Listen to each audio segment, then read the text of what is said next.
I'm just hanging out.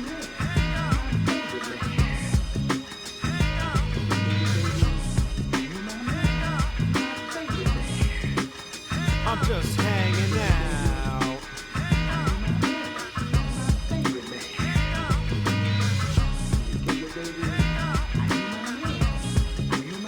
I'm mainly known for the rough raps, but kids steal my lyrics like hubcaps and eat them like stacks of flapjacks like rough rap.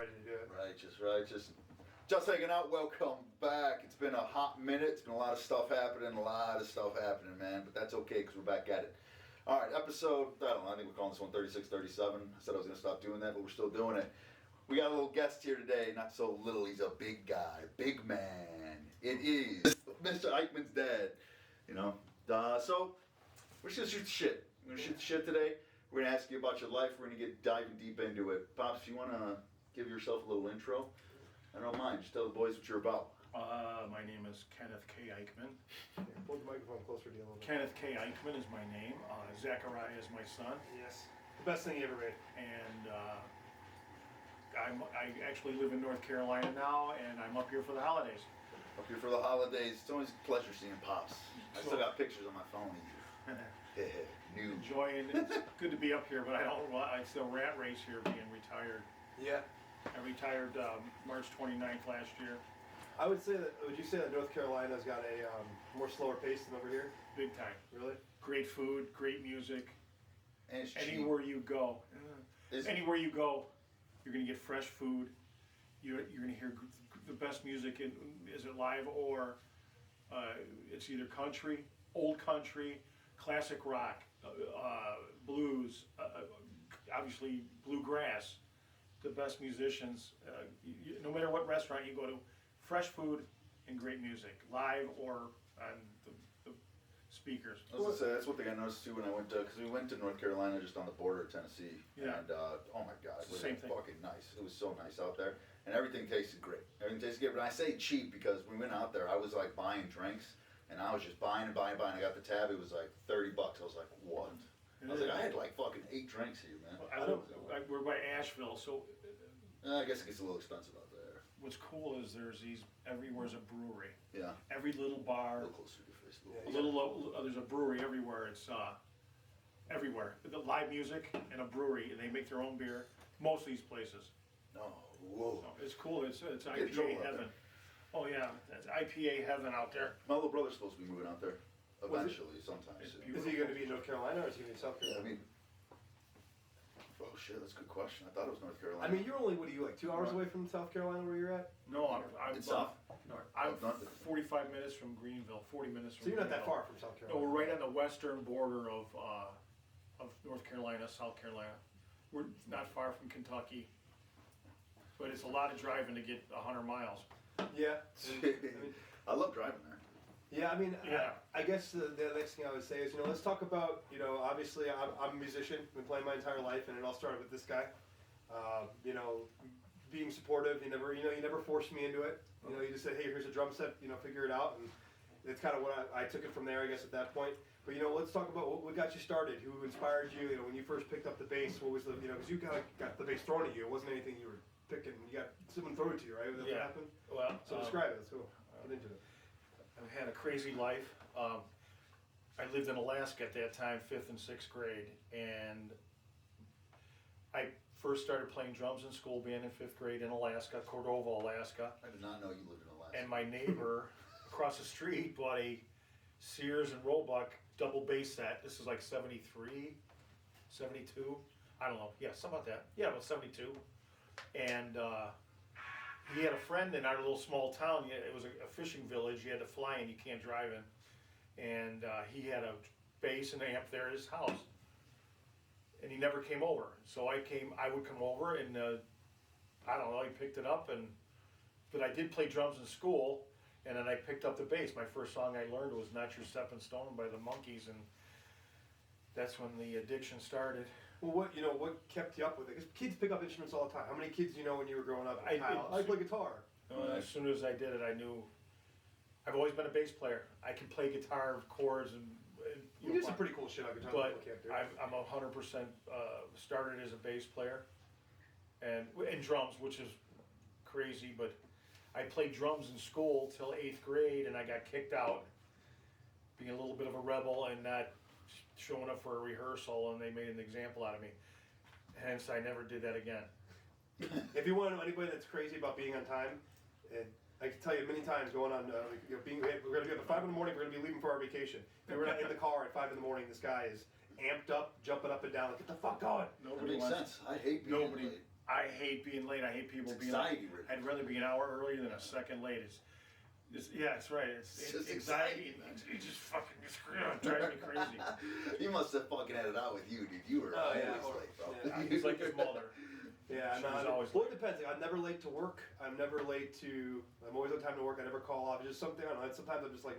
Yesterday it was early. Yeah, I was very early, yeah. Surprise. I mean, there's things I have to work on. I've gotten better, and that's everyday's life. You know, I'd rather work on it now than never work on it ever in my life. Yeah. You know? True that. How long did you live in Alaska for? 5th and 6th grade, and then it's crazy the way life works out. And then it was a big custody battle, but it was a thing. My dad was married. I had step family, brothers and sisters, and my stepsister was getting married, so he wanted us here. And now that I know that I'm pushing 65 here, fuck. So young man. Hey, young man. I just Rich going back, and then the manipulation that happened to keep us here, which is fine. I worked out good. Here I am. Fucking life goes on, and that's all you can do. And then this story with Zach, it's the same thing. Mom kidnapped him, and 5 years later, I got him and got custody of him. But anyways, my music thing. Yeah, we'll get into that. We'll get into that later. Anyways, I just fucked We're around. gonna start bouncing around. I just messed around with bass guitar when I was a kid. I didn't have a bass when I moved in with my dad, and then I would go to cousin's house. My cousin Jim Malad had a guitar, so I'd go in there every time we'd go over there for a holiday or whatever. I would go in there and they'd be lost, just messing around with the guitar, not knowing what I'm doing. Obviously, I was a kid. But then when I got like a sophomore in high school, I got my first bass to play bass, and I started. Never stopped. Always been in a band. So how'd you go about learning it then? Because I know people do that shit differently. Some people like read music. Other people just I don't read music. get going. I had a record player, and you put the record player record the song that you wanted to play.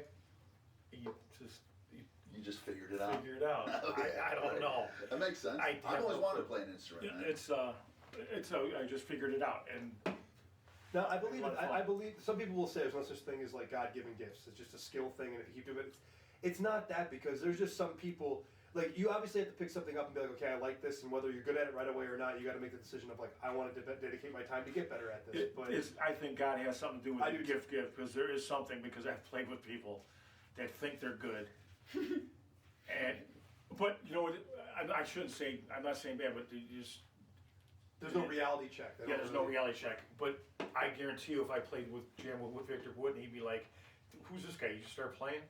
There's several levels. Well, there's definitely. I'm not the worst level. I'm not the best level. I just like to be right in the middle, right in the groove, and Right in the sweet spot. Well, right. and That's all I play. I like the Billy Sheehan and Jaco Pastorius. I never got into those guys. I never heard that until I was too gone to even try to learn like those guys. They did. Billy Sheehan, I don't think he ever took lessons. No, that guy's just straight up playing live every day for fucking 30 years and 50. And I've had the opportunity to talk to him on his Instagram, and he's very insightful. It's always cool to find people that truly love music and love listening to music and actually playing and can geek out with you, because it's just it shows that like people have like a never-ending fire for it, and like it keeps me hopeful that even when I'm 33 and I want to take that fucking drum set and throw it out the window because I can't do something I've been trying to do, it keeps you hopeful, because at the end of the day, those guys had the same situation. Yeah, it's a tough. At my age, all the good guys that play are in a good band and they're happy. Yes. Because you really don't want drama anymore, and the guys that are really good too, they'll just say fuck it, they don't play anymore. But every band I've been, I'm the biggest asshole in the band because I'm fucking 64 years old. I still want to be a rock star. I want to fucking be in a band that's that good, but people don't care anymore. Well, and I think that, and I know my mentality gets warped too, because I grew up with your mentality where it's like, when we played in church band, a lot of these people were just Sunday musicians. You know, they can play a couple of chords of guitar, they can maybe read some music, and then they'll play, and it's fine. But like him and I, this is who I have to look up to, is that this guy, you know, that you paid your bills doing this for years. Yeah. You didn't have, this is how, if I didn't play, I'm not eating, you know. Yeah. That really changes your mentality towards music and other people that just pick it up as a hobby. And shame on, I guess, both of us, because I get pissed off when I see people, you know, I find myself, because I can tell you many situations where I would leave church band practice crying because of this guy. But, you know, at the end of the day, I find myself in bands that I'm at now where I'm him, where I'm like, what the fuck are we doing? I don't want to fucking do it like this. And I'm sitting there, I've even told the guys in other bands, like, listen, you want to be the best, you have to be like this. You have to be. It's a mental thing too. Exactly. You get into what where I live now, the bluegrass is the best musicians in the world. But the rock bands where I live, they're great people, but they just go out to make their $100 at these little breweries. They got gigs every week, and they travel maybe an hour circle perimeter, maybe a little longer. And there's some cool gigs because I've done them. But the band's just going through the motions. They learn it's just like they go through the motions. Do you think that's and just, I'm sure it's. Yeah, you think that's just something like maybe that's how they want to keep it? That's how they want to keep it. Right. I've talked with them, Yeah. and they're really great people. There's this band that I was subbing for the last, say, maybe almost a year, and then they asked me to be a full-time member, and I had to drop out because I'm having some major health issues right now that is keeping me away, and it's not fair for me or them to rely on me. I can't be reliable. Yeah, that So makes I'm sense. just backing away for the first time in my life of being music. It doesn't. It's only for a little while, man. Yeah, we'll see. It's only for a little bit, man. Well, just, you know, I growing up, it's weird to hear you say that, because growing up, this is a man that was up at 4 in the morning every day for 30 years working at Miller Beer, and then at the same time going out playing gigs, doing stuff during the summer. Especially when you're with Melon Cougar, man, you're really fucking pressing it. Like, Tell me about that's it. why, like, to me, there is no option. There is no I'm tired today. There is no this. You have to keep going if you want to make things work. You slow down. You stop moving. You're gonna die eventually. So you got to try to keep going. I have friends and family that are not moving, and they're not happy. I'm not saying no names. I love them both, everybody, but Just stack. but Go to work, believe me, come home, eat dinner, go to bed. just the music thing is just the worst drug I've ever done in my life, and I'm not complaining. Yeah, it's a good drug. Yes. I think it's always been cool, All right. like watching you guys play. Like when I get to watch you guys play together, like fucking, that's always been fun. Well, I hope we jam today. We're gonna, and Are you guys going somewhere today? No, or just here? you Okay. guys just here. I was Yeah, gonna say, I was I'm like, going I guess to. I'm gonna be up forever, dude. I'm going to the drummer I played with for 40 years, his house tonight in DeKalb, just to see them and make a nice shirt. We got to be there by 6, so I got about 10 minutes and no. he's gotta get the hell out of here. So, okay, so you're playing. You come back here. You kept Okay, I the came bass. back here for my dad's, and then I was my best friend Benny Guglielmino. Uncle Ben's the best. What was that name? Guglielmino? Guglielmino. Guglielmino. Sicilian I am. to the T. My nickname is Eichmann. This family has brought me in. They're like they're neighbors. Yeah. And close friends. Grew up with Benny since I was 10 years old. We've been best of friends. Thick or thin, he never judged me. But he was a drummer. His next door neighbor was in a band, big Chicago band in the 70s called Blackwater Gold. And I watched him when I was 10 years old. Glenn Crandall is my idol, and All right, he was the bass player. He passed away a couple years ago, right? Didn't he? And he passed away a couple years. And he asked me to sub for him, and I did a couple gigs with Blackwater Gold. It was cool as Circle shit. kind of shit, you know? Yeah, it was just awesome. And Glenn was sweetheart. Paul DiCarlo was the guitar player who was my best friend's cousin, and we were in awe. We were kids. Anyways, that's when I started playing. And I bought a bass. I kept the bass and amp at Ben's house because I didn't want to tell my dad. And then when I was a sophomore in high school, I finally told my parents, my dad and my stepmother, that I was playing bass. And The reception was amazing. I want to try not to cry. I've been playing bass for 50-something years, and my dad told me I could play bass like he got a 12-inch long cock. Isn't that fucking funny? It's funny, but My grandpa I was was like, man, that my grandpa was motherfucker must be huge. And I got to tell him that when I was home one of these times. My dad's got dementia, and He's getting there. he's getting there, you know. But I finally got to tell him. He's like, no, I didn't. I go, yeah, you did.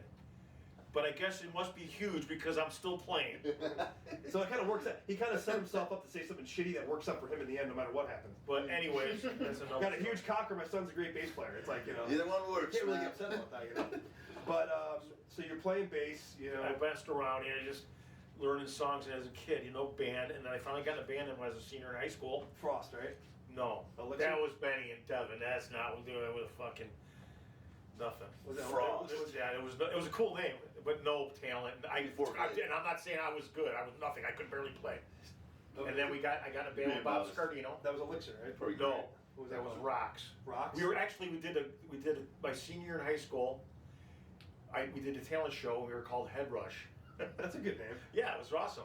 I loved it. That sounds more like a new metal band, like Korn or But like no, it was just, you know, Zeppelin, Stones, that era. It was Yeah. 1978. Head Rush. I'm going to see Head Rush tonight. I can see Yeah, that. That's a good name. We I'm had gonna go we did a thrash couple- to Tell Head them. Rush. So when did you guys? So did you go from Head Rush to what? No, my first gig was with Head Rush my senior year. We played 3 songs for about 4 hours.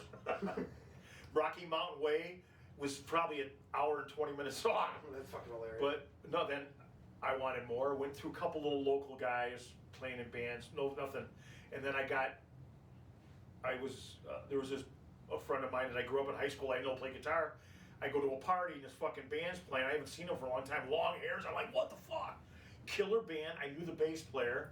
Rest his soul, Rob Amster. That's the guy that played for Buddy Rich, right? Right, Rob Amster was a bass player. We both were going for gigs at that time. He was at Berkeley. He went to Berkeley, went to this jazz thing, and he played with Buddy Rich, and then he was with Kurt Elling before he died. He died at 50. He died at 50, living in his parents' basement, but he was still playing music. Whatever his life. I went and saw him. Hell of a life.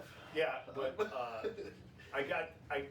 actually, this band Elixir was playing, and Mike, I knew the guitar player. I went to high school with him. Asked me to come in, and I joined the band Elixir. And a little funny story: we had Jimmy Sands as a Chicago legend in a band called Shadows of Night.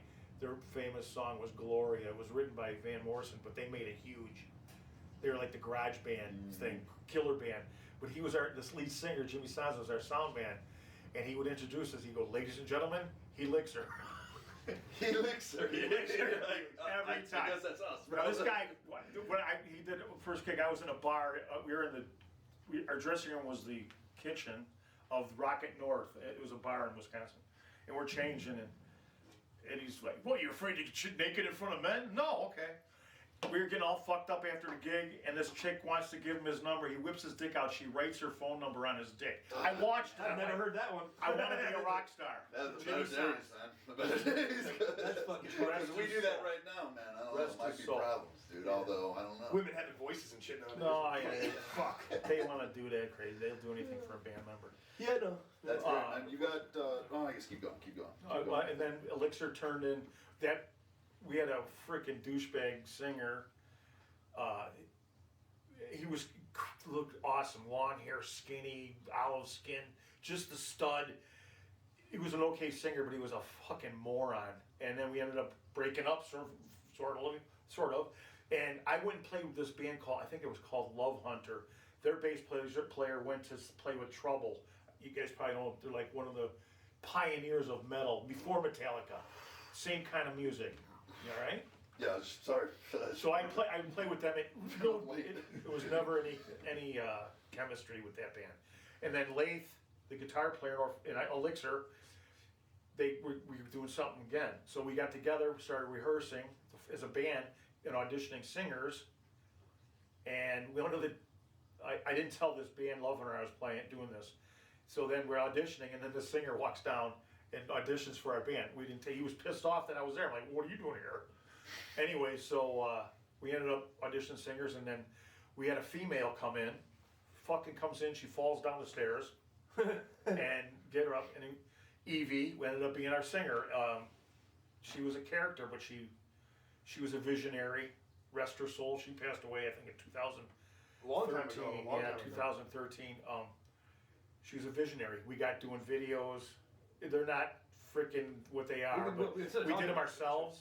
I just showed up and posed as a bass player, but we ended up 85.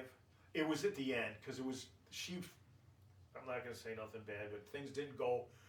I didn't care. I was just playing bass. Just want to play. The two guitar players and her were the bosses. Orphan Allies. This was Orphan so this Allies. is Orphan Allies right here. Or Elixir moved into Orphan There Allies. you go. This shit's funny for me to watch. So we called ourselves. She came up with the name. It was awesome. I like it. Oh, I fucking hate. And ads. So here it is. so we did the thing. That's American Boys. That's in South Bend, Indiana. Dude, I just love the red pants, Dad. Yeah. There's Edie. I just wonder what people are driving by thinking. We were just going for it. We were just going for it in the middle of. She had a studio right there in the back. And this is like pre-Madonna was getting hot, so she wanted to do this dance thing. That's Mike Salisbury in the V. Great guitar player. He wishes he had that V. That's fucking probably a 20 grand. And that hair. Yeah. He didn't have the hair no more. That shit That's was me fine. right there in the red. Triplet boys. Just, she put this together, we went for it. This is like right as MTV was starting. That's crazy though, right? It's pre-MTV. Yeah. Cool. This is 84. And this is before the Bears won the Super Bowl. And That's then fucking nuts. we were pretty popular in this area because Lake Zurich has Alpine Fest every year, and they had a battle. Alpine Fest is their big festival in Lake Zurich every year. And 84 and 85, they had a battle of bands, and Orphan Allies won it two times in a row. Excuse me.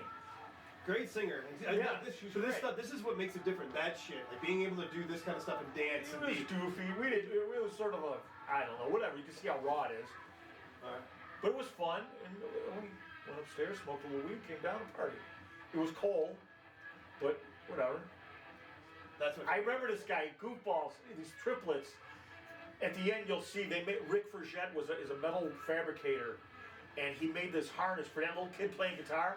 And you'll see there's Lath uptown. So that's how he lost his hair.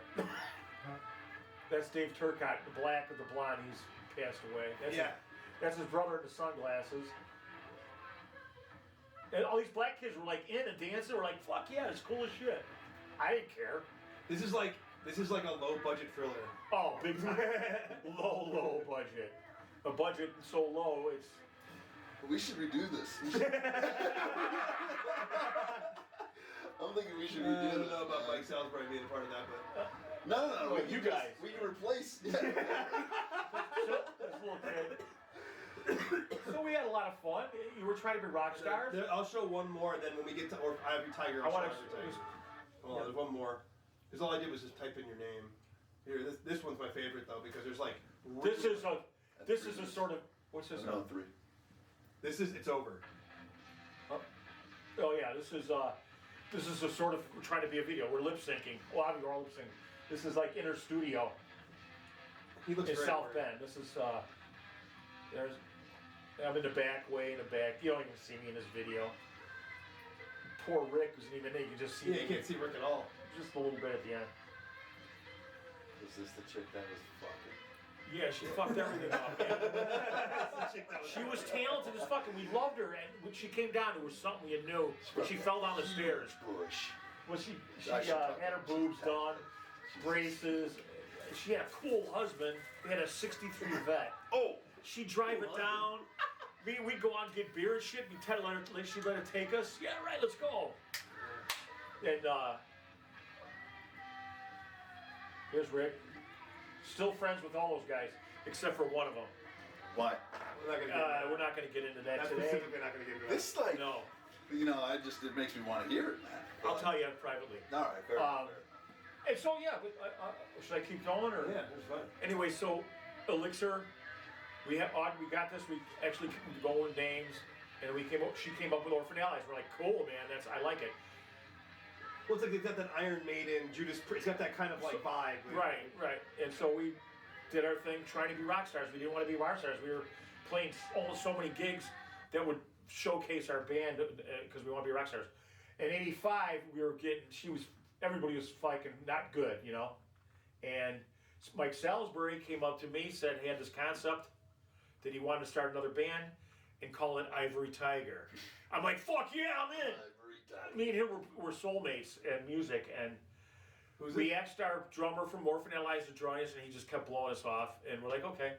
So I was around the area. I've been in the music scene in a long time, and there was a band called Vengeance, and the drummer guy named Tim Peterson, I've met a couple times. Just as this was, Ivory Tiger and Orphan Eyes were coming together, Orphan Allies gets signed to a record deal in Europe to a French label.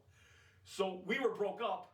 We recorded all this music at a studio. It was the Americana in Lake Geneva. It was the Playboy Club, then it was the Americana when we were there. Yeah. And what is it called now? He's good. All right, cool. Yeah, he's picking up. Geneva, oh God, what's it? I can't remember. They got a couple great golf courses I played there, but they have a studio in the hotel. Ooh. So I went in there for a week. I recorded my parts the first night. I partied the rest of the night. Got kicked out of the bar every night, pretty much. Why'd you get kicked out of the bar? Though? Because there was a hot pianist there, and I was right there every night. I had a hot penis, and she was a hot pianist. Anyways, but it was cool. We recorded it, and then Orphan Allies gets this, and Ivory Tiger's already started. We recorded a bunch of music, and we ended up getting the same deal with France, as a record label. It's sold some. I don't even care.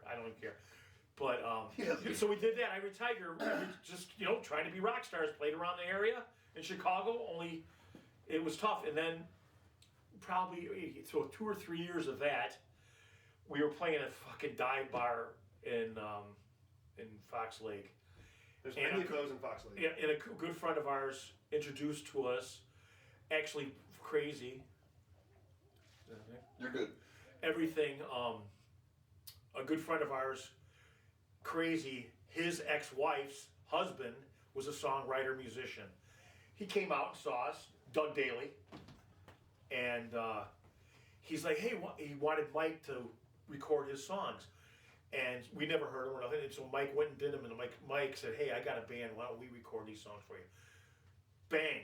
There was the beginning of the end of Ivory Tiger and the beginning of a band called this. We recorded 9 songs in Hoffman Estates at a studio. I think it was Solid Sound of Doug's music.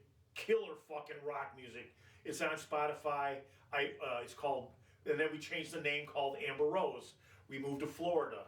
So this is Ivory Tiger. You guys are still. You're all over the place, man. So that is so. Trying to be a rock star. No, yeah, here I am. That's what you got. That's where I'm at now. You start out in diapers, you end up in diapers. Oh shit! Sorry. No problem. Before we start this real quick, pause it real quick. We're gonna take a commercial break. We'll be right fucking. Peace. All right, we're back, motherfuckers. So this is you guys are still in Illinois this time, right? Because Grandpa's Ivory Tiger, yes. So my dad's in this video. We got all the family members. It's like a job thing, I guess, concept. This is at a big ritzy fucking house in Barrington. That's a helicopter landing pad. This is all Lake Zurich. That's me. yeah, it's my grandpa's shop. Yep. There's Bob Hoffman, our singer. That's me. What's cool is you can see like the evolution of things, like people playing and how you played and everything, and then That's Mike. He's was a vacuum cleaner. This Tim Paperboy. Bob's a cook, and I'm a mechanic. Get it? Oh, get it? I'm sorry. Yeah, you're all right. Because I was picking you up. You get it. I get it. Yeah, I put it in editing. So that's that line. I wish I had that bass. I had a girlfriend throw that down the stairs and break it. I would throw her too. Believe me, she went down head first by the hair. She tripped. She tripped. There was a toothpick. She tripped. Yeah. No. Yeah, she threw it down the stairs. What'd you do? I was being myself. I didn't do anything. Who said that? Me. Exactly. Oh, what I do? I don't know. I was being myself. She didn't like. He was just being him, man. Every woman thinks they can corral a man. My dad's coming in. Is that before you cut your hand open, or after? I have no idea. No, this is cut your hand open in this video? This is before. No, I had an accident at my dad's shop, and lucky I didn't fucking lose. There's all these guys are like 50 years old now. Those kids, God, it sucks getting old. There I am. Stay young. We'll get you some stem cells. We'll get you brand new. Peptides? Yeah, some peptides. Get you on the peptides. Fuck that, give me some blue pills. We'll get you hard. Did you guys actually all work these jobs besides mechanic? No. Me, I was the only one that worked the shop. The Rich Kolsky, you'll see, I've known him all my life. He's from Lake Zurich. He was the bar owner. I've known him all my life. He lost his leg going around the bend at 22, coming into town, Lake Zurich, like 1960. I don't know, somewhere in the early 60s. All these guys. Look at one kid took a fucking header. There's me. Here comes my dad. There he is. Dude, Clint Eastwood. So, that's the second take, I'll tell you. So there's Mike, he comes over running, you'll see. That's Timmy. There's Rich Kolsky. Is that why he's slipping because he has no leg? He's got a fake leg. He goes and breaks this freaking mirror. I wanted to kill him when he did that. There's my dad. Throws the wrench at us. So The thing is that Grandpa would have done that. yes, he would have. That's why I said. So the first take, when we came running around the car, when he ran after me, he's laughing. I go, Dad, be your fucking self. Don't be funny. You're not happy. You're fucking mad all the time. Fucking get mad. Yeah. So the next time around, there he was. And he did a good There's job. that. So that's Ivory Tiger. That's Ivory Tiger. Oh, I love Black that Oak, band, Arkansas. man. Black Oak, Arkansas. Anyways, so where am I at? So or Ivory Tiger video, but then, like I said, Ivory Tiger did that. We tried to be fucking rock stars again, and then Amber Rose. We ended up moving to Florida in 1988 and played everywhere. Some fucking killer venues opened up for Pantera. Night Ranger. Just all these XYZ. Yeah, they were good, but what a band that was. Met all the fucking Yngwie Malmsteen. That's why I say I don't like him. He's a fucking douchebag. I'm sorry, I shouldn't say that. But he's arrogant. He's arrogant. No, but him and Mike Salisbury got into it. Oh, God, those egos. But it's you meet a lot of people. Button South in Hollandale Beach, Florida, was the coolest place I've ever played. And I mean, we played with Anthrax. Metallica. I don't know if you guys are way too young because you weren't born yet. But James Hetfield got burned in a pyro accident on stage. They had to cancel some concerts in Miami. Anthrax was opening them. We happened to be there. Anthrax came in and played this gig where we were the headliner, but we ended up opening for them, and it was fucking cool. And we played with Pantera there, one of our last gigs, and I remember that was the end of. I was 30 or 31. We were all there, 29, 30, 31. We played with Pantera at the Bud South. And I just sat down in the dressing room after we watched these guys and said, this is the shit, dude. We either shit or get off the pot. Because this is new. We're playing fucking Queensryche, which is great at that time. But Pantera was coming and nobody saw that coming. Metallica was already very established. Yeah, the Black Album probably came out by but then, when Pantera came in, it just... So you guys think you're on like the cusp of like, say, making it? Oh, I'm sure we were. You never know. God will tell me later. You never know. It sounds like it. What's Pantera, you know, all these different things. Never had different people you're opening up for. Yeah, you're playing. You're trying. It's popularity. If you pack the clubs and then you guys are right there. You just right there, just right there. You know, I don't think I don't think I'd do that. But No, I know a lot of chicks said, "Hey, well, I won't, but she will." Yeah. And then, so this anyway. So I like Ivory Tiger more, the music more than Outfit Allies, but I like Amber Rose more than all of them. So this is Amber Rose. Basically, don't play that song. That's my favorite song. Play Reflections of Gold. Yeah, but this one. No, I don't want to play that. That's a freaking pussy tune. Hey. It sounds like shit on me. Well, you know what? I'm gonna edit it. Fuck it. You'll put it on there. So, but anyways, I had to shut that mic off because I'm fucking up our audio. I was thinking about it and I said we're gonna have an echo, and I said it's off then, whatever. But so you're in. So you Orphan Out. You guys kind of gave the ultimatum. Amber Rose. You kind of said, hey. No, I didn't know the ultimatum. It was just we were. Well, you said, what the fuck are we doing? Yeah, let's just and then Mike Salisbury gets married, and we were doing a gig, and there was this other band called The Syndicate, which was popular in Florida, and they were looking for a singer, and they were at one of our gigs, and you know, you're not stupid. All right, what's going on, Bob? And they were there, and we had a fucking powwow in a parking lot, and then Mike Salisbury's trying to do. He's the leader. What do we come here to do? And you know what I said? Not to fucking get married. Hey, you ended up getting married. And that was it. He was married before that, and we were still trying to do this. Women and bands don't mix. Well, they do if you're not trying to marry them.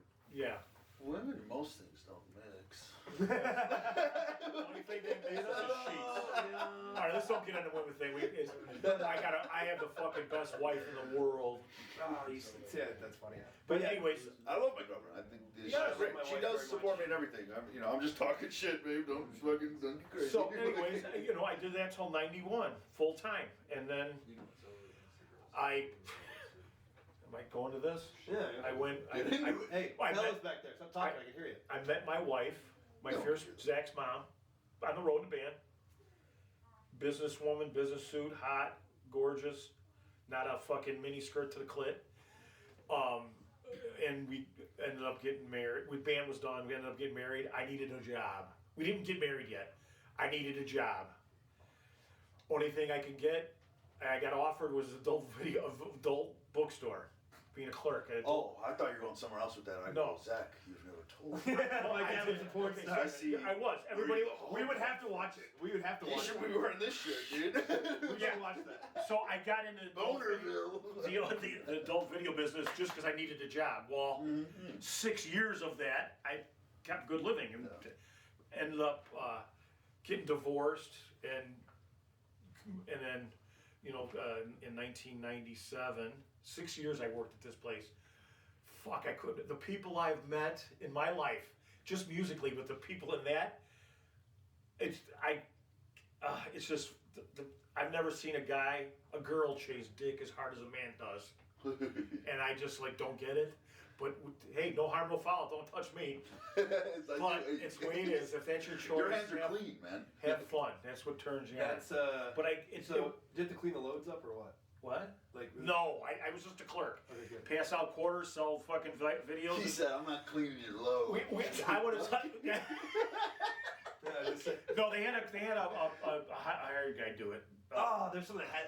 Yeah, they got it. Fuck that. OSHA. You know what I'm going to do for a living? I'm going to go OSHA has a clean specific loads. jizz. Not OSHA, whatever they had safety and Oh, shit, would be crazy. the whole place smelled like bleach. But I did it for 6 years. Say and the it whole place was smells cash. like loads. They paid my taxes, but they paid me cash. It was a cool deal. What were you making an hour back then? I fucking don't know. 75 cents. Yeah, about maybe $10, $8. I don't know. Enough. I paid the bills and I was doing good, sort of. And then I met, like I said, I met every freak. One little story. Ooh, I can't There's a famous Hall of Fame IndyCar racer that would come in every once in a while, and he'd get a video and a vibrator. I called it a 55, and I knew what he would do it every time. And they just come in. But I met a lot of. Wait, you get a new vibrator every He time? did well, he had his wife, I guess. I heard. Him and his wife, whatever it took, I guess. I was thinking he was using it. No, it wasn't all gay people. It was, believe me, the fucking craziest lesbians. But just the people I met in that fucking business. Ron Jeremy. Ron Jeremy? I didn't fucking Yes, know Ron that. Jeremy. And then actually, I met him. And then one of the famous porn stars in the 70s. Guy or girl? Girl, all the girls, ton of girls. Go ahead, name They're one. not that hot. Believe me, they got a nice body, but whoa. Ice pick. Well, it's just the problem is that it's not essential. Even porn stars now. I've seen some of them in person. Yeah. They look beat. They are. You can't sex is cool and all. Don't get me wrong. I've had plenty of it in my life. I've loved every minute of it. But I'm saying that when you fuck a lot of people, especially when it's not fucking through love or anything, it's just kind of a job. It'll show up on your face. It'll show up on your body. Something's gonna show up. Well, yeah. That's true. But anyway, so Loads are all gonna right. show up. That's So I showing up. met a lot of people, a lot of crazy fucking shit I've seen in my life. Music and the whole video business. And when everybody taught, like you said, when I tell them I got in the video business, and I tell them, well, yeah, I did all the stunt. I was a stunt man for John Holmes. All the way shots down on me. If you know who John Holmes is, look at him. Hog. He's got Yeah, a hog. yeah, He's the hog. He's the first place hog champ. So, Over but I did it for 6 years. It made a living, and then it was getting old. I got robbed at gunpoint. Holy shit, you did it for 6 years. 6 years. I got robbed at gunpoint. Oh, well, did they take the porn or did they take the money? They took the money. The guy wanted me to lay on the floor, and I'm like, fuck you, just take the money. Give I'm me not your laying best down. stuff. I'm not going to fight you. I don't give a fuck. Take the money. So he did, and it getting busted, and he's dead and died in jail. You didn't want to be the porn hero, huh? Yeah, he didn't want to be the taker. He didn't want to be the fluffer. You could have been the porn hero, man. They would have given you free porn for And this. so, anyways, my best friend Ben in '97, he was delivering beer, and got me in the Town and Country Distributors. '97, I moved back, took a shot, left him, and I worked there for almost 27 years. I'm set for life. I got a pension, Social Security, and I driving trucks. and I met Slamming ass and driving trucks. yeah, I met the best wife in the world in '97 when I moved back. I was friends with her for 3 years. She actually asked me out, and we went out on a date. And May 24, 2000, May 24, 2001, we got married. We've been together ever since, and we have a great frickin' family together. And but I still play music. I've been in the music scene in Northern Illinois forever. Actually, tomorrow I'm going to meet a band I played with, Triad. All the guys, I can't wait. They're super dudes. So one thing I want to ask you is, Yeah. have you ever had anybody like run up on stage and get feisty? Like Challenge? fight? I want, yeah. That's what I hear. I want to hear about Pop's Well, fight. we meet a lot of crazy people. We were open for the Outlaws, big '70s band Oh yeah, we're in getting Ocala, feisty. Florida. And we were playing, I forgot the bar, but it was killer packed. For us it was. This is Amber Rose. And I'm up, you're doing the fucking the stance, and you're up by the stage, and you're at the edge, and this fucking two guys are up there doing it, and this guy punched me in the chest. Like, hey, yeah, boom. Fuck! I wasn't expecting it. He did it one more time. I go, this fucker does it again, it's over. He did it again, I kicked him in the face, jumped off stage, with my bass, I went bang, bang, bang, about 5 times. And then I jumped up and finished out the set.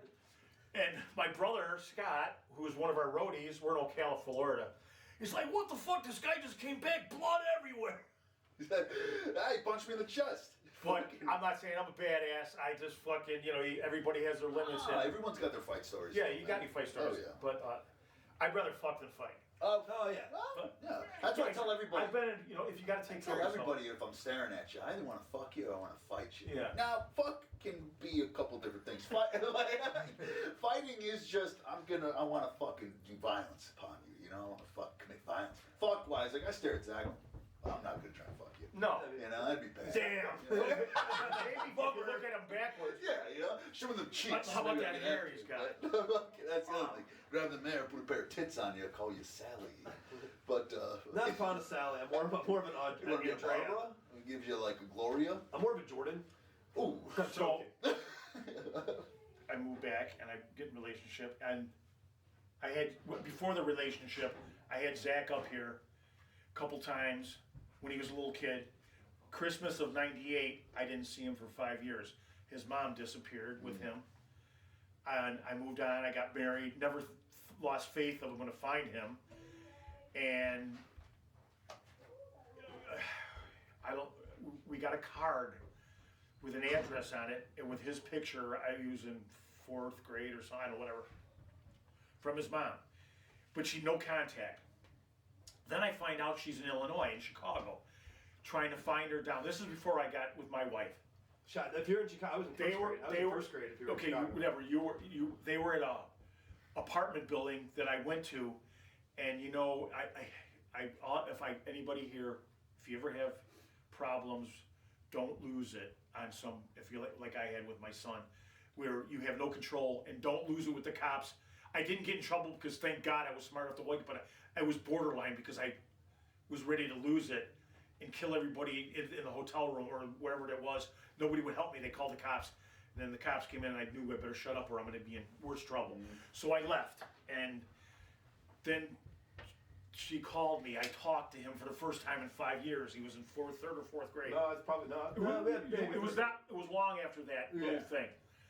And then I got married in 2001, and just kept my faith. My wife and I went on a cruise with her family in Florida. We had an address in I was in North Ormond Beach. Ormond by the sea. And we I had this lived in a place that was like you're on the road. The road is sand because the beach. Right, but the house address we went to. So my wife and I, we went on this cruise. Our plan: get off, rent a car, and go find him. We went in the car.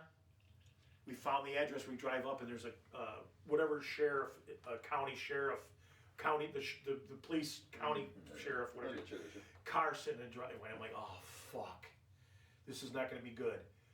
We wait out, we turned around, we went out and got some munchies, eats, me and my wife, and we sat there just down the street. All of a sudden this red pickup, I'll never forget, red pickup I just had a feeling that this guy pulls up, it's an older man. And I get out, drive up, pull in front of the driveway and get out, and I go, sir, I'm here in peace. I'm looking for my son. And then bang, the fucking floodgates open. This guy and her husband, or his wife, let me say, this officer and his wife are older. Just this is where he's at. I had to tell him and show him. Is it Bob? Bob Inborg? It might be. It's probably Bob. He was a sheriff. Yeah, really super dude. Well, he told me that this is where you're going to school. So we talked. I explained. He goes, okay. And then I went to that school. Bang! It was brutal. But passport. I had all my credentials because we were on a cruise. Passport, license. I had to show the school because they thought I was fake, and I understand. Well, they thought you were dead. Yeah. Well, Mom they told me he was dead. His mom told everybody I was a cop, killed in the line of duty. So I proved myself. Anyway, so everything, I find him a couple hours later, and it was brutal. I'll tell you, he was screaming at me, I hate you, his mom. I'm calling the cops. She's on the phone, whether his phone wasn't working. There was no electricity on the frickin' place. So, okay, we left. I said, I'm not here to take him. I'm here to get his life again. Try to cool it down. We left, came back. We came back at the right time because they were getting in the car to leave. He has no. They were good. I would have never saw him. Got him, took him out, tried to keep calm. She was just wanting to fight. And say, hey, I just want to start a relationship. Let's start clean. What do you need? Boom. Nothing, whatever. I get home, bang, she starts hitting me up for money. I retained a lawyer. That was October of 2004. 2003, right. 2003. Next thing you know it, she's court ordered to go to bring him up for Thanksgiving. She doesn't send him. I'm ape shit, going crazy. My lawyer says, hey, cool down. We had retained a lawyer. Larry Nixon was his name. All right. It gets better. Larry Nixon. So, guy looks, to give you an idea, he looked like Jack Nicholson on a lot of cocaine. Yeah, he was, whatever, what a great guy. So, he told me, relax, she's going to hang herself. She's court ordered to send him up for Christmas. She doesn't. I get a hearing for January 23rd or 4th of 2004.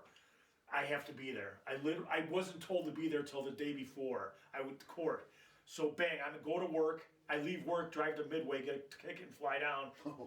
Go to court. She doesn't show up. She doesn't show up with him. The judge gives me custody, physical custody. I have back up here. I was not just flying solo. I have one of my best friends, Timmy, the drummer I'm going to see tonight. He lived in Orlando, so I would go there, stayed with him, go back, find him. My in-laws lived in Leesburg, so it was like freaking cops, man. They wouldn't. I guess we went one way. I could talk at least from my perspective. So at this point, my mom's telling me, just like she's not really telling me anything. She's just I know, as much as I didn't know what was going on, I was like, this isn't going to end well. That's kind of where I was like, everything my mom was doing at this point was very desperation. Yes. And there was no plans, there was no calculations. It was just like, gotta do this. Can't go to this court case, can't go to that court case. There's always something wrong. And so at this point too, we were living in this like really nice hotel called Coral Sands, and it was in Orland by the Sea, and I think that's the one I found. That's where we were living in the apartments. We went from the apartments to that place. Okay. And right. Yeah, so we're living there, and I used to go on the top of the very, very, very top of this building, of this hotel, because you were on the top of it. You could see all the sea, you could see the clouds, you could see fish out there, you could see whatever you want, and it was just a place for me to get away. Well, someone took that as me trying to jump off the fucking building and trying to kill myself, and I'm like, you ever seen Anger Management? where he's in the airplane. He was like, I am calm. Like, sir, you need to calm down. Like, I am calm. And then you get upset because people are telling you you're not fucking calm. Let me take over. Well, hold on. Well, this is fucking my life too, you know. So like I'm like, so I'm standing up there and Things never change. well, so I'm standing up there and It's cooling, old man. so I'm standing up there and this guy, He's his father's son. this guy comes up there and he's like, hey man, are you okay? And I was like, Drama queen. and I was like, yeah, man, I'm good. I remember saying, yeah, I'm fine. I'm just watching the ocean. Like, I wasn't even like by the ledge. I was just sitting there kind of skipping. Because at this point in my life, I don't know what to believe. My mom's telling me all this crazy shit. And 2 months prior to that, a man that I thought was dead is fucking at my door saying, hey, it's dad. And I had to really accept for the fact the first time in my life that my mom was a fucking liar. And that's a very hard thing to come to, too, because the person, you know, your family, your mom, your dad, whoever it is, you see them as a hero in a way. Yes. You don't, eventually that kind of, the facade, it's healthy for that facade to go away. But it's just like, I see that, and then I remember I'm standing up there, and the guy's like, I get more angry with him, because he's just like, are you sure you're okay? I'm like, listen, dude, like, I'm like 10 years old, but I'm like, I got a lot of, I told him, like, I'm just thinking, man, can you just leave? And I kind of told him to go away. All of a sudden, 3 cops fucking show up. Yeah. They take me away, and I end up being in a fucking psych ward for a week with people that have real fucking All right, problems. let me take over. They were. So we're trying to get him up by me before this, and then I find out we come down, he's in a psych ward, and I have to go visit him, and he's afraid to see me, and it's like, what the fuck? So I had to accept that, man. I'm telling you, it's the hardest thing emotionally, not to lose it. And I couldn't, it was just brutal, and I had to leave him there. Anyways, we retained, like I said, we retained a lawyer and started the process. When I got physical, then she got a lawyer pro bono. When I got physical, okay, I back up. I physically got him because of the court date, January 24th, I think it was, 2004. And then we left the court. You got custody of me at the hotel. But I didn't have him at the hotel. We had to spread out. We got leads on where friends of theirs in a campground they were staying with. The husband wanted to tell me, but the fucking husband was being a pussy. He wouldn't tell me. The wife's like, you don't fucking tell him. And then he finally broke down and said, Kent, this is where he's at. He whispered it to me. Bro code. The cops went somewhere. Then my attorney assistant, the assistant of the attorney I had, she went somewhere else to look for him. And then they found him in a hotel. That's where the guy told me he was at. Caught the cops. It was just like TV, man. Dude, it was crazy. They wouldn't let me walk up to the door. I just stood back, watch them. They walked up, pounded on the door. The suspense. Yes, I'm serious, dude. I'm sitting here like, oh.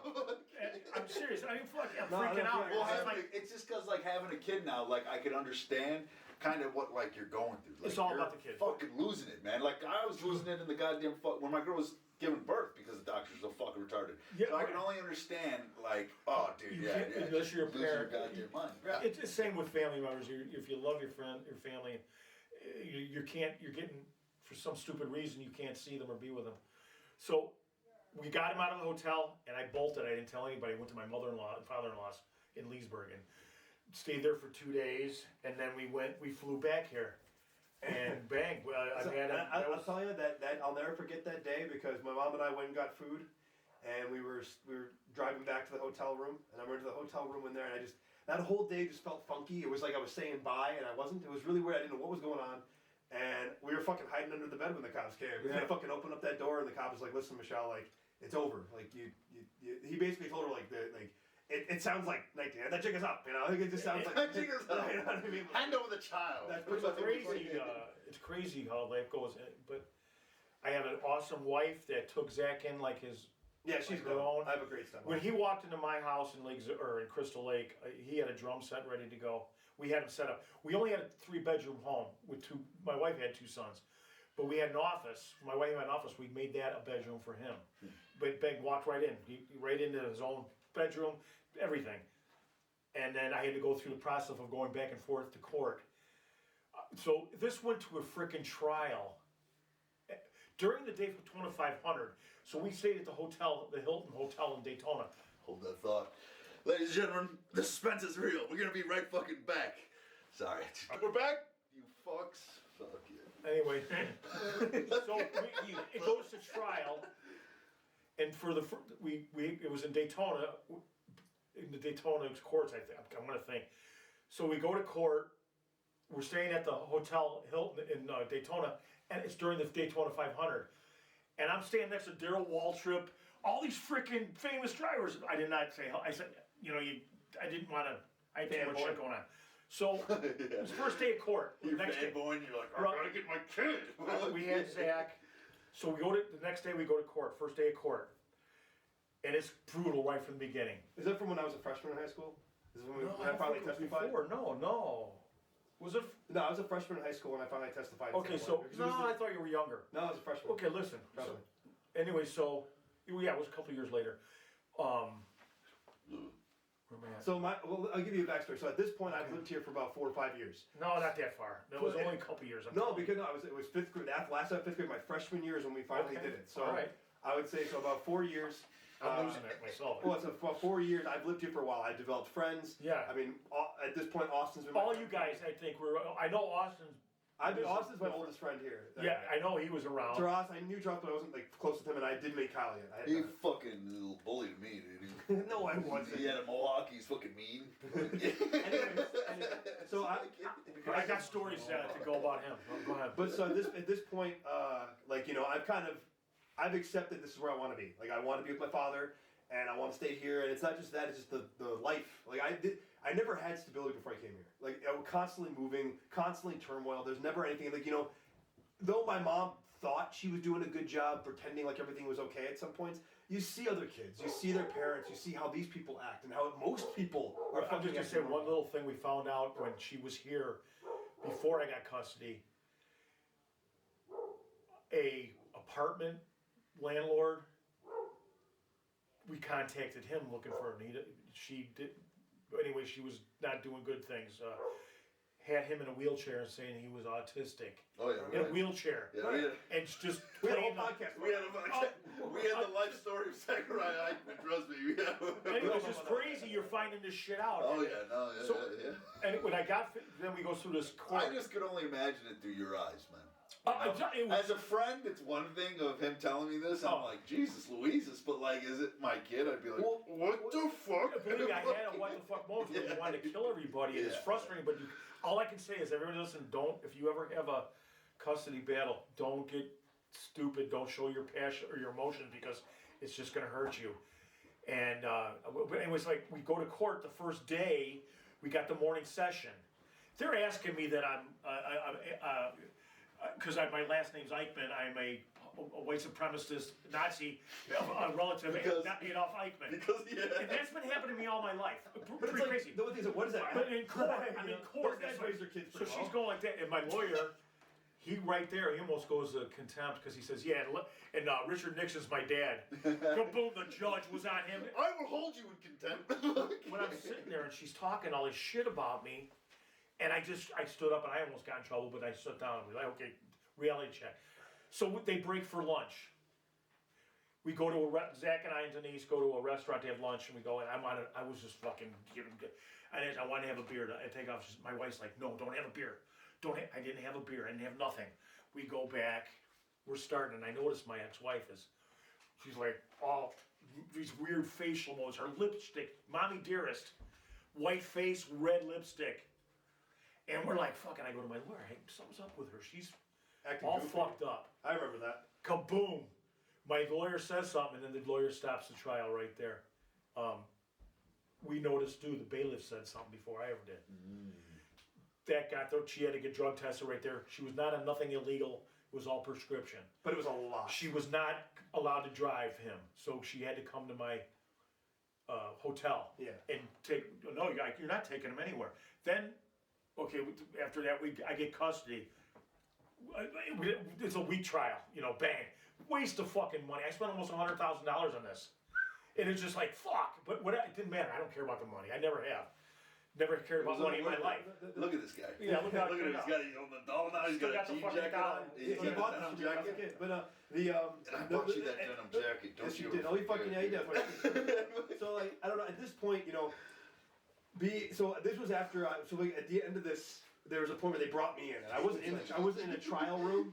I was. Oh, in, yeah. We We were in in a room with the the judge. judge and everybody. Everybody's Everybody's there. lawyer and And judge. my mom's like, where you're sitting, she's like this with me, and it was very hard to look her in the eye. And be like, listen, I love you, but this isn't about you. This is about my life and like what's better for me.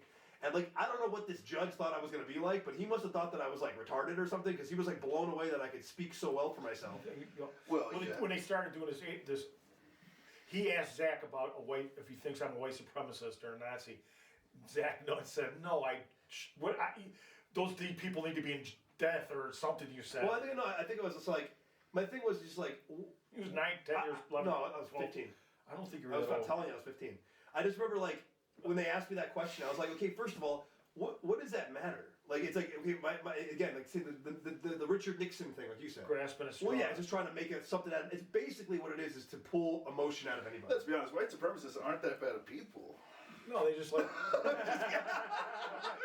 Well, you know what? There's good and bad in every race. Well, I think that everybody should be proud of who they are. But either way, it's like. But love everyone. Yeah, but at the end of the day, Right. like, it was just. I remember sitting there and being like, it was hard to tell my mom that, but it was just like, she made this so much about her identity and who she was. That was where the big problems came from. Where I was like trying to, because we had to have lunch. I was having lunch with her after this, where I had to sit there and tell her this, and she was like angry with me. And I'm like, Mom, I had to tell her, like, I'm not doing this to you. This is not me being like, haha, we're gonna fuck my mom over.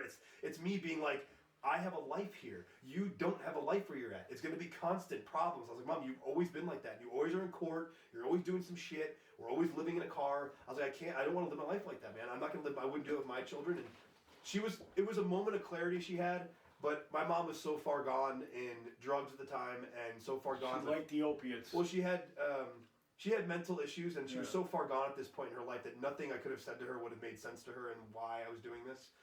And, but at the end of the day, like, I have no issues about how everything went down. The only issue I have is that, like, what were you doing keeping me from my father for 5 years? And there were times, man. Crazy how it's not the only. I'm not the only one that this has happened to. Well, I know. My mom did it to my dad. But it's like, there was times where, like, we needed help bad. Like, I was like, my dad could have really helped us. And, like, even as a boy, there was, like, I'll be honest with you, when I was younger, I liked my dad more than my mom. And I consciously remember having those thoughts because my father and you understood me that my mom never did in some ways. And, like, I love my mom, and there's nothing, I have no qualms with her. She's gone. I rest in peace. She died 12 years ago. But what I'm saying is that they were just, my mom she was never a mom to me. She was a friend. And that was a problem. When you're growing up, your parents should never be your friends. Any kids that are watching this, when your parents are hard on you, it's because they want you to do well. And I know it's hard to believe that, no matter what your parents say to you, no matter how upset you might be, and you might hate them, and motherfuck them, and you might not even get it till you're a father. But I'm telling you right now, my mom didn't know how to be a parent. She only knew how to manipulate and take care of me, kind of. But it was her idea of being taken care of. So I don't know. It was a very surreal experience to just show me that even your idols can screw you over. People that you love and care about can screw you over. Not even try to. The intention was never there. She never wanted to hurt me. She just couldn't provide. Mental problem. Yes, my mom. Well, and then I get custody of him, and he's here. He's getting established. He was a senior in high school when she passed. No, I was junior? 2 years old. It was between. No, I was out of high school. He was working. Yeah, I was at Houlihan's when I found him. Houlihan's. He was working. Houlihan's. He was working a job, and he's doing He was shit. there. Yeah, okay. I think all you guys took a shot there, whatever. And then it was a Actually, yeah. Friday night, and we knew she was up here. She was still living in the Terry. Jerry she was living in the Crystal Lake Motel. She was living in the Crystal Lake Motel. Oh, I remember. She came to my house. Okay, and then You remember? Well, hold on. Let's clarify Go things. ahead. I was gonna say, Zach was there. No, I was there. yeah, Okay. settle down. I wasn't. Yeah, I was gonna say, don't get this But- twisted. No. So, but like I said, it was a Friday night. He's working, and I played my bass for every day pretty much all my life, since I started really getting serious. And I was downstairs just jamming along with some Motown or some rock and roll, whatever, on the computer. And all the lights were out because I started when it was daylight. And my wife comes out screaming, "Where's Zach, Bob? Michelle's dead." And I'm like, "What?" We've got the cops at my house, investigators, 10 minutes later. And she was found dead at the hotel, Crystal Lake Motel, after a week of being dead. Yeah, that was intense. And so here I am for 2 hours or whatever. I got the coroner, the investigators, the police. They're interviewing him. Oh, and that's another thing. One night at midnight or whatever, I get the cops pounding on my door. Anonymous. Let's skip that because it's we're so far ahead. I know. Anonymous person is kid crying. we know it was her. My mom, when I first moved here, my mom would like call the cops, and the cops would come to our house all the time, being like, "Is your son abused? Are you being abused? Are you taking your medications? All this shit." Yikes. Anyway, so they find her dad. They do all this big interview on me, and I'm just saying, yeah, no, she's living at the hotel, a motel, whatever, and Zach's working, and I just got home work, and I just found out it, just over and over constant. I wasn't even thinking, and then my wife goes, you know what when they left, you know what they were doing? They were asking me if I killed her. Yeah. It was just fucked up, man. Well, they have I didn't even think like that. Well, because you didn't do it. No, I would never. They have to exacerbate all possible situations. Then a couple weeks later, the coroner called me, wanted me to come get her jewelry. I did. I went there. And Zach went with me, and then the coroner brought me in the room and showed me the pictures of her. Oh my! I go, don't show him. Do not show him. Yeah, I never saw those. She was as black as your shirt.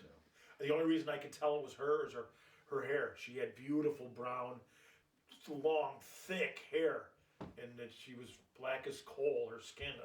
No, because the blood coagulates. So and then the rest is. So yeah, we had him, and he, the rest is history. Yeah, no. I remember that day I was at Houlihan's working, and I remember I was doing expo, and when you're expoing, you really can't dick around. You got to make sure all the food's made right. You got to do all this stuff, and I remember being like, this phone number kept calling me.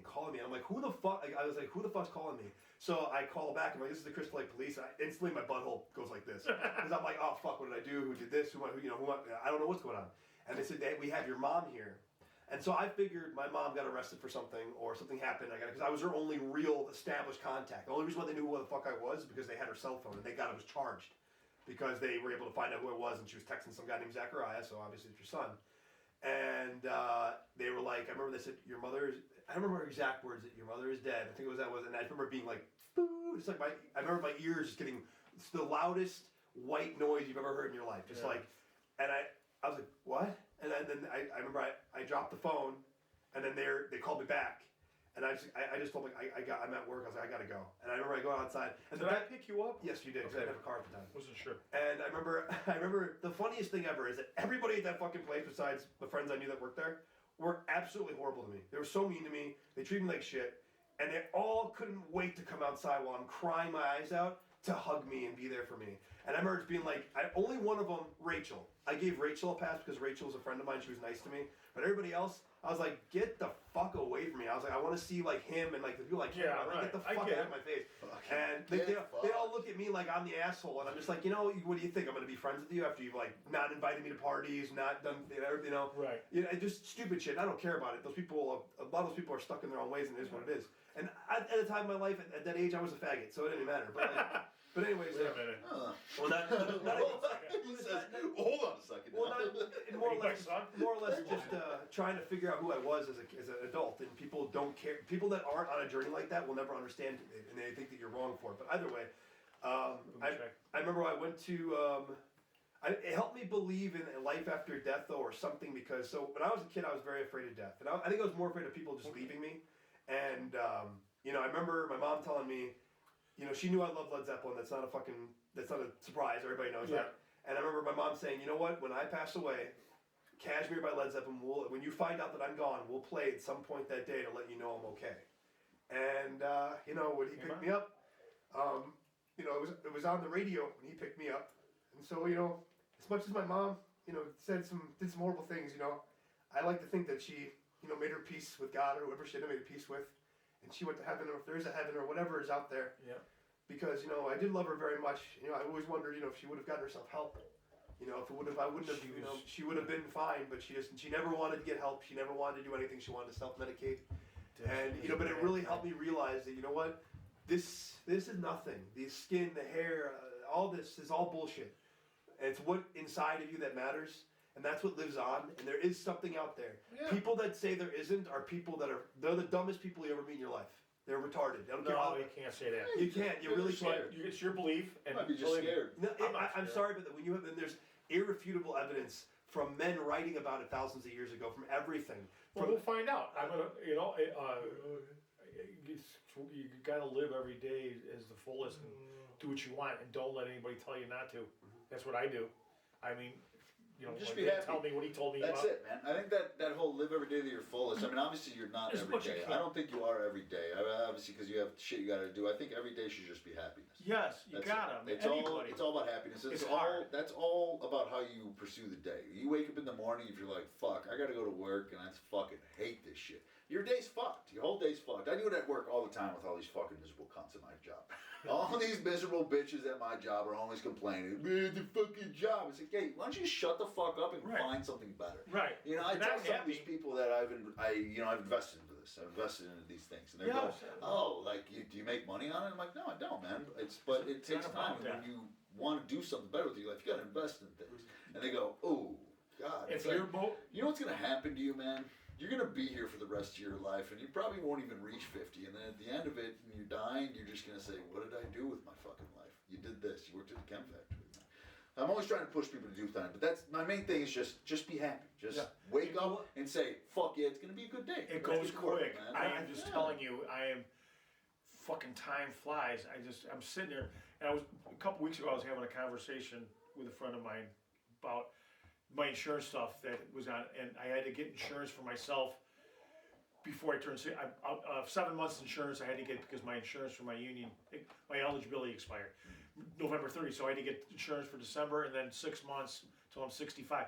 And I was telling him, yeah, and I had to get insurance till I'm 65, and I said 65, I'm like, fuck me, I'm gonna be 65. It flies, man. I Time think flies. I think it's also people need to realize in life, and it's a very serious phrase, this too shall pass. You know, whatever you're going through in life, whatever horrible pains, even if it feels like the world's coming down on you, you need to know that time, it's fluid and it keeps going no matter what you feel. But you have to realize that in time, these things shall pass. And, you know, you have to overcome them. You have to be able to grind it out. And you know what? At the end of the day, you have to do it on your own. There's no book. There's no one you could talk to everybody in the world. You could talk to every guru. You could talk to your mother, your father, your best friends. But at the end of the day, it's you in the gray. It's you by Yeah. yourself. Because at the end of the day, when you're by yourself and you're losing your fucking mind about everything that could possibly be going on, it's you by yourself. There's no one there, and no one knows what you're truly thinking. And you know, as much as I get upset and I get worked up, and I get a lot of my passion behavior from you, and if you guys haven't figured that the fuck out from watching this, I don't know when I'll show you that. But it's just like, you know, the people. You can't sit there and harp on a bad thing forever. You have to fucking No, move you forward. gotta move on. And just to go back to the custody trial that we had, this is something freaky too. So the trial's over. Oh, can they leave separately? Hostility, whatever, bullshit. So we leave separately, and we come back home with him. And it's been about a week, 10 days. Maybe less, man. Maybe less than Probably that. less. So we call my lawyer. So Anna, the assistant, answers, and my wife's talking to her, and I hear my wife goes, "Oh no, really?" My lawyer that morning got killed in a single car accident, whatever, on the road. My lawyer. Fucking, how about that shit? Literally, Yeah. I think it was after that court case he died. It was after the court, not leaving that court case. It was like a Couple week days later, 4 to 5, almost a week, whatever. Yeah. So But the it was last like thing he did on crazy this- fuck, man. The last thing he did on this earth was get me here. Get me here. Make Save sure we got. you. I didn't even get the results yet. Maybe he wasn't a real person. You never know. He was just sent there to do the Lord's work. Well, you know, that's funny because And now you're here. in my life, I've seen that happen. I remember plenty of time being with my mom, like living in a car or, you know, our car breaking down, and people just stopping on the road to help us, and then you turn around, they're gone. And you're just like, where the fuck those people come from? And then Well, again, you're a kid too. well, you're you not- still, but I was a kid, man, but I'm telling you, I was a very, Entities from a different. well, I don't think so. Well, I was a very intuitive kid. I don't think so. Well, I was a very intuitive kid at an early age. I never felt like I was ever the age that I was. And I always thought that I was ahead of kids in those aspects. I'm not saying a brilliant genius or that. I'm just saying, like, in terms of, like, emotional intelligence, life intelligence, I always thought that I was more wise than kids that were my age, at least around me. And I just, like I said, there are times where the universe will help you out, man. I really believe that. And even if those people would just move too fast for me to see, there's just times where I was like, man, those people helped us out. They didn't ask for anything. Or That's how good people are. Or a truck just comes out of nowhere and picks you up and takes you to the gas station. And then you say, you go to the bathroom with your mom, and then that guy's gone. Didn't ask for money, didn't ask for sex, didn't ask for anything. Just wanted to help somebody out. And like, There's people out. There's good people in this world. Just with my health situation, my neighbor is a COO of Advent Health in Hendersonville. Damn, he's bloated. And I had to have tests done, and they were crucial, and I would have had the first one a month just in December. So this was over a month I would have had to wait. My neighbor, boom, got me these appointments. When I found out what was going on, the first time I needed all these tests, couldn't get in. This woman got me in, and then it was 3 weeks of testing, all MRI, ultrasound, and then I had endoscopy, and then finally an appointment. It was just I would never had it, never got them if it wasn't for her. People are out there. That's what it's about, helping others and not expecting anything. It sucks, but it's always good. Man, it makes you feel good when you do good things. Fuck, people helping people, man. That's Well, what it's all about. I just think they said people tend to not really realize that you have to pay it forward sometimes. That's why I try to do everything. I'm an Eagle Scout, and one of the mottos is do a good turn daily, which means if you have a chance to help someone or do something even when no one's looking, even if it's simple as like putting the fucking cart away in the cart area because no one that's something that's a true test of how shitty people can I was be. gonna say that is a true test of life. Yes, Because no one If you don't put your does cart that. away. I do. I can't. We know what kind of person you're gonna be during Right. the apocalypse. You're gonna try to kill me. Yeah, And, like, right. and those things aren't, it sounds corny, but you should try to do the right thing. And I think when you get older and you get away from like the teenage angst and the early 20s angst where you're like, fuck the world, I'm whatever, I'm doing this, I'm mad, I'm angry, I'm whatever, I'm doing all the passions, all the emotions flowing out of you. You get to an age, like at least where I'm at now at 33, where I'm at a crossroads where I'm not getting any younger and I'm going towards 40, and like I'm most likely the person I am right now, minus the surface, superficially losing weight, getting a house, whatever it is, but like the personality, the core traits, the ethics that I have in my life, that's who I'm going to be the rest of my life. And like if you can't do simple things like put a card away at this age, you're probably a piece of shit. Just saying. I don't know. I like doing things for people if they need help. I don't care about. I mean, not don't I care about. I don't know, and it's just the way it should be. People need that. This world today is. I'm sure you guys have gotten into. I've seen your podcast where this world is locked up with people, and We had a just the girl, young. we had a transsexual on here talking about shitting on someone. So yes, the world is very fucked up. Like For I money, said, someone paid for it. I get it. But After a night at Taco Bell, that's fucked up. But what the fuck comes up with that shit? I don't know. Come on, Kyle. Let's experiment. You first. Yeah. You don't want none of this. Eat a bunch of bean burritos, dude. I Squat down think, on me. and just like I said, I think in life, what we're going through in this world is it's called the Kali Yuga. I mean, it's talked about in the world. Everything's cyclical. If you haven't realized that in life, everything just keeps going. Just like from the story you telling me that you watch Blackwater Gold, and then you're fucking filling in for him. Yeah. It's the same thing. I love Just that. like when I played the That was Vixen, fun. I opened up for Caroline Spine. Yeah. I was listening to that guy's fucking song in one of my favorite movies as a kid, and now I'm playing with the guy, talking with him, telling him about it. You gotta persevere no matter what you do. Exactly. Can't give up. If you want to do something, do it. Don't be afraid. No, that's Don't be afraid to fail. Yes, I mean you've been everywhere. I have Clearly. my brother. He's made bad decisions. It's like he's afraid to fail. And when I talk to him, he's like trying to prove something, but he's living in a freaking hotel, 62 years old, scabbing for work, doesn't have a driver's license. So he's supposed to get his driver's license back to January 9th or have some kind of hearing. I hope he does. But he's got drug issues and mental problems, and Well, I think a lot of those. but I you think that's can't fucking give him everything because my dad enabled him. Yeah. You And gotta show them tough love. right, it has to be. He does. He talks to talk, but my dad, Harley Davidson, car after car, my brother would fucking ruin. It's like fuck. I don't want anything from my parents when they die. They can keep their money. I don't care. Money's never been my motivation in life. Yeah. But it's mental health in this country, in this world, is way out of hand, and it needs to be established. Or looked at. I think deeper than it is. I think everything. Not just drug people. Here, give them drugs. I mean, the other thing though with mental health is that we're all noticing it more though, just with social media and everything that's out there. It's Right, like the social loudmouth media. people that just fuck up everything. That ruin These all the fucking fun. things are worse than any drug. I think people forget that. Even the people that are good that you should listen to are a symptom of how shitty this world is. Like again, my viewpoints, align with more of an Andrew Tate kind of guy, and look, this is big just I'm not getting into it. But anyways, you know. But at the end of the day, people need to realize that he's a symptom of how shitty this world is. Just as much as that a crazy transsexual who's trying to get kids to change their sex, you know, is just as bad as the guy that's telling everybody to be a man, fuck women, fuck this, do whatever you want to do. It's all a symptom. It's all designed to make you feel black about this world, black about everything, disgusting. Well, it's the media just Exactly. dividing us. And I don't care. I have friends that are, I'm Republican, but I have friends that are liberals. We'll have our fucking fuck you and that shit, but we still love each other. Sunday night, I am getting together with, I don't know how many people. It's probably gonna be 30 guys. I think there's gonna be more people than you think there. To be honest with you. But there's no girls. I know all their wives. These guys, all these buddies, these jock buddies of mine that I grew up since first grade. Some of them that are married their high school sweethearts. I'm like, I just couldn't fathom wearing. I mean, I could see it, but never, not what I wanted to do. But we're gonna get together, and it's gonna be good feelings and good. That's I went to true. Ireland with all I'm these guys. happy I didn't have my high school No, sweetheart. believe me, same here. That would've My been high No, school me either. My high school sweetheart still has already been divorced before, so. There's rough. too much out there to. All right, hold on. We're almost on pause again. We're gonna be right back one more time.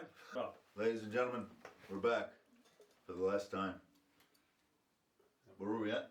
All right. So, well, we're kind of breaking into like a spiritual, you know, life lesson type thing for a second, but you know, it's been really cool to hear stories and like, you know, the one thing I'll say that you got to experience that I didn't get to experience as a kid is house parties with bands. Yeah, Oh, I was gonna we say, had. That's we how did I. a lot of That's house how I parties. started. Yeah, no, We played bands, house party. We played every.